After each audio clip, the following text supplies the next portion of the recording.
Cikidung, subscribe, like, cikidung, comment and share.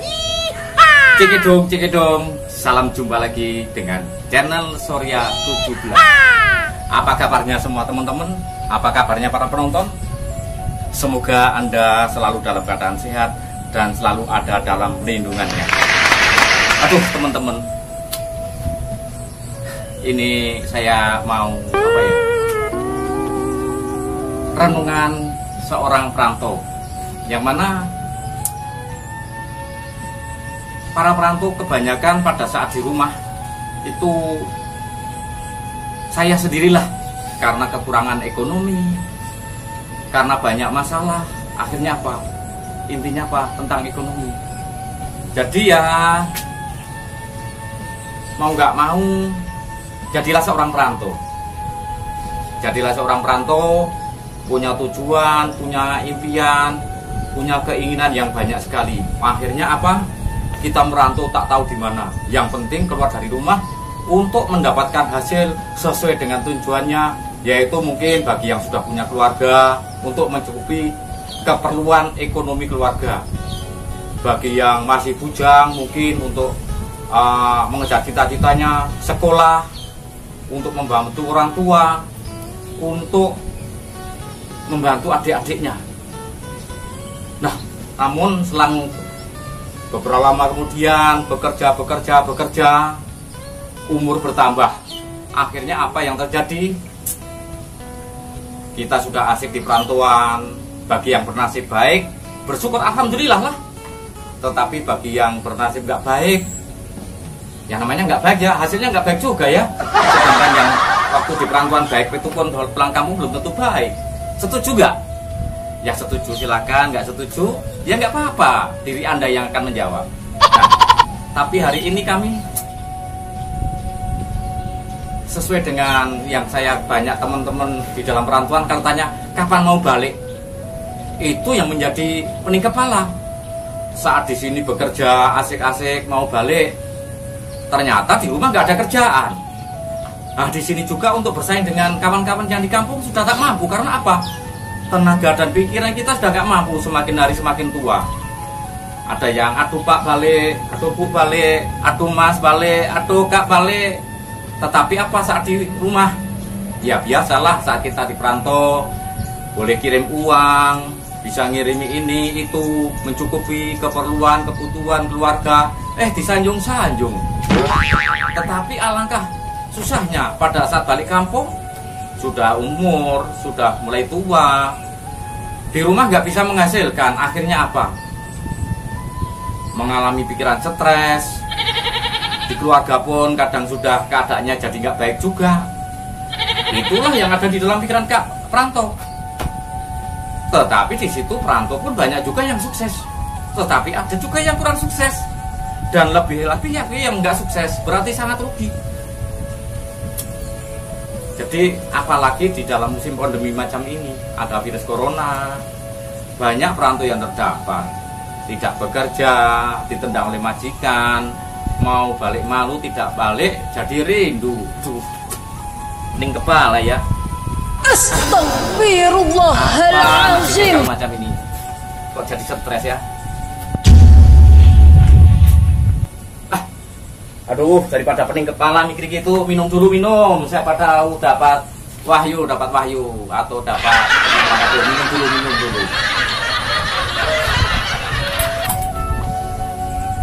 Saya juga banyak ketemu dengan kawan-kawan bertanya, bos, kapan mau balik kampung? Dia berkata pening kepala. Kalau saya mau balik, mau apa di rumah? Mau bekerja, mau kerja apa? Sedangkan pekerjaan di sini nggak sesuai dengan pekerjaan di rumah. Akhirnya apa? Sampai di rumah banyak kawan-kawan yang mengalami masalah. Sudah tidak bekerja lah, sudah sakit-sakitan lah. Di dalam keluarga yang mungkin ekonominya masih kurang lah. Akhirnya apa? Bercelaru, mau pergi lagi sudah repot, nggak pergi jadi repot. Akhirnya repot. Pening kepala. Ini. Terus mau apa ini? Apa sebabnya kalau seperti ini kira-kira? Padahal waktu belum balik, banyak yang sudah dinanti-nanti oleh keluarganya, mungkin istrinya, anaknya, orang tuanya. pacarnya, kekasihnya, tunangannya, dan sebagainya.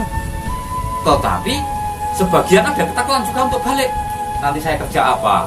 Pada saat sudah sampai di rumah pun nggak bisa bekerja lagi. Itulah yang menjadi banyak kendala dari dalam perantauan itu. Tapi apa yang harus terjadi kalau begini? Apa solusinya? Coba dulu mikir dulu ya. Aduh kawan, kalau bisa mikir apa ini kira-kira? Aduh, itulah nasib perantau juga. Tapi tidak semuanya. Ada yang sukses kok. Sampai rumah, bikin ini, itu, bangunan, gedung, dan sebagainya. Tapi sebagian juga ada yang nggak sukses. Itulah nasib. Iya ya, nasib. Nasib seseorang kan nggak sama. Ya. Tapi di sini kami sebagai perantau juga kita harus memiliki visi. Apa kira-kira ya? Tapi saya pernah mendengar itu daripada Mario Teguh. Kalau kamu mau bekerja supaya sampai tua itu punya penghasilan, katanya ada 3 cara. Ada 3 cara. 1, katanya jadi investor. Berarti kita harus punya uang dulu dong untuk buat saham, buat investasi. Itu kita punya banyak uang dulu. Sementara perantau waktu kerja kirim uang ke kampung. Saat balik sudah habis karena mungkin buat rumah, buat biayai anak, biaya keluarga, biaya adiknya, bagi orang tua. Terus gimana mau jadi investor? Aduh. Yang kedua, katanya ada yang namanya di sini kita main properti, kita punya uang, belikan bis, taksi untuk disewakan, dapat uang, kita nggak bekerja pun dapat uang. Untuk buat rumah gede, sewakan dapat rumah, dapat uang.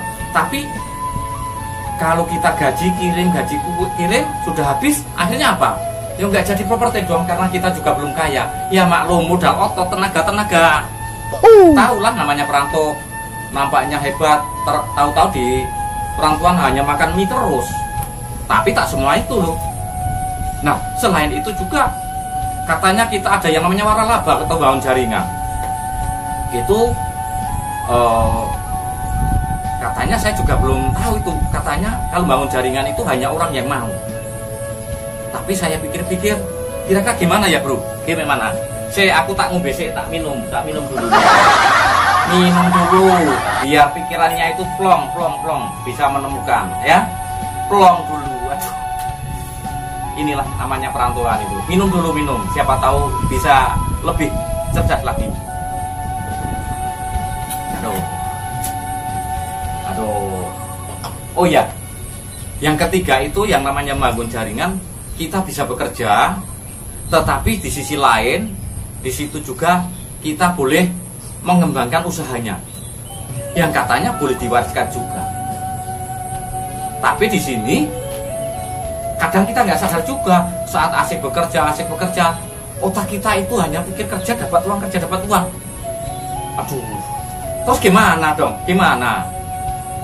Kita perlu ketemu ahlinya, yang mana beliau itu orang-orang yang dalam entrepreneur ini biasanya punya solusi untuk usaha. Maknanya kita harus belajar dong. Ya iyalah, namanya kita juga merubah pola pikir, mindset. Kalau tidak harus bagaimana? Ya, tapi saya pikir kok betul juga ya. Kita sudah semakin berumur itu, kalau kita itu mau passive income. Apa passive income? Oh iya ya, passive income. Passive income itu kita bekerja, pada saat kita sudah memang sukses, akhirnya kita akan dapat uang terus. Kalau active income, kita bekerja dapat uang, tak bekerja tak dapat uang. Iya juga ya. Ya namanya saya kan perantau ya. Otak kita itu hanya tahunya kerja dapat uang. Bagaimana mau berpikir ke situ? Kan nggak pengalaman juga, sekolah pun nggak sekolah. Tapi alhamdulillah lah, orang tua bisa sedikit-sedikit bagi pembelajaran pada saya untuk sekolah sedikit. Walaupun sampai di mana? Maksudnya SD saja SD. Sampai di mana SD itu loh. Tapi di sini bermakna kita harus jangan aktif income terus. Oh, pasif income.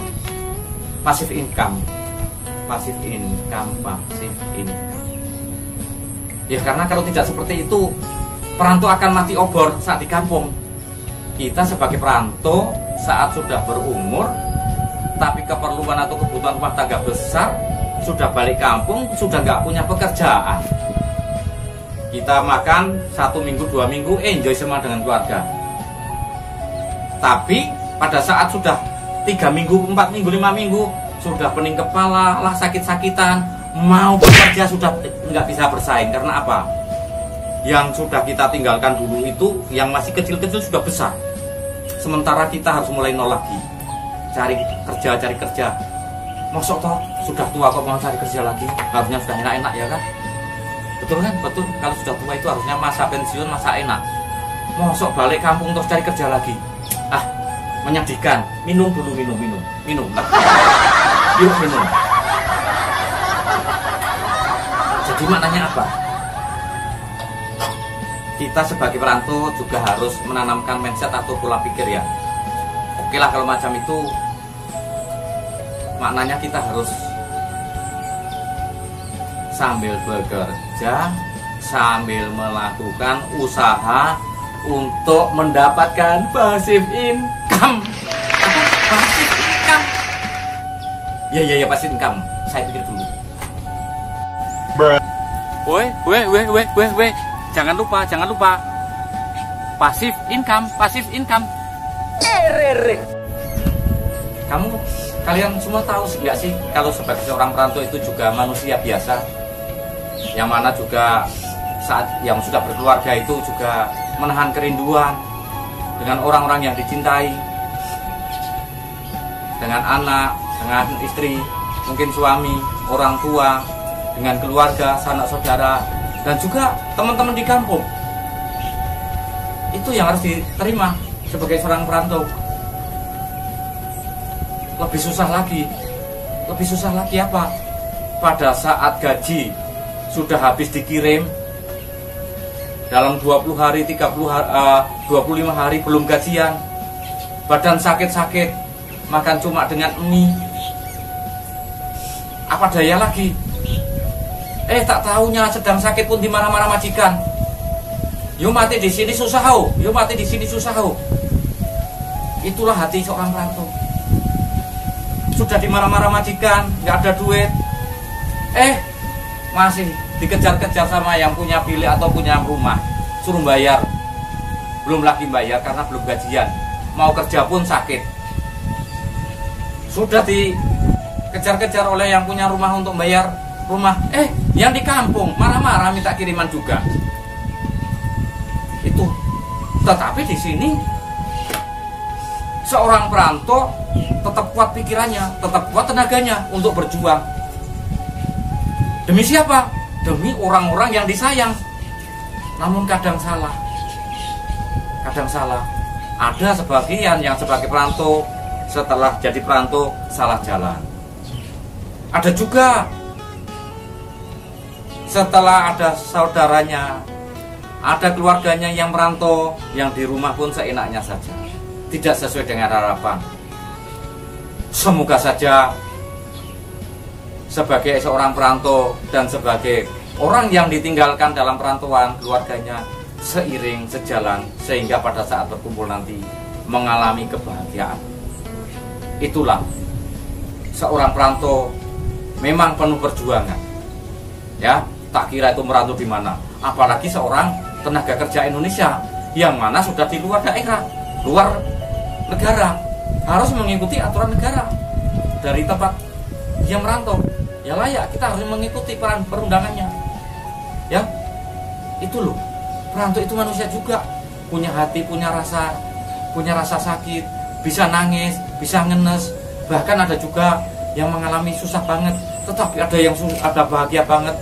Memang nasib, tapi nasib kita kalau kita nggak mengubah, Tuhan pun nggak mengubah juga.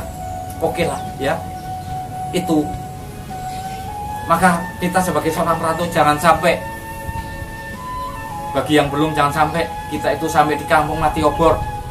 Saat di perantauan nampaknya hebat-hebat, sukses-sukses, dengan keluarga bisa mengirim uang, tetapi sesampai di kampung nggak bisa bergerak apa-apapun. Akhirnya apa? Kita mati obor di kampung. Jangan sampai kita mati obor di kampung, tetapi tetap nyalakan obor itu di perantauan dan di rumah, tetap nyala supaya Pak kehidupan jadi bahagia. Oke, salam sukses, salam untuk perantau, salam untuk penonton semua. Semoga Anda bahagia, sukses, dan jangan lupa subscribe channel Surya 17 dan ikuti video